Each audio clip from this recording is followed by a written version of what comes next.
Welcome to the Wild Time Cafe. It's also the Angeline Welcome Center. It's a great place to come and learn all about this exclusive community. It's also a wonderful place to just rest, have a beverage, and some farm-to-table treats. Let's go check it out.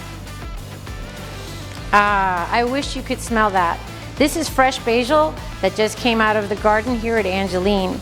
Here at the Wild Time Cafe, they're using all of these ingredients in the food that is served here. It's a great place to come with your family, friends, relax, have a cocktail, an infused cocktail at that. There's a lot here for your family to do and just relax or learn about Angeline in the Welcome Center.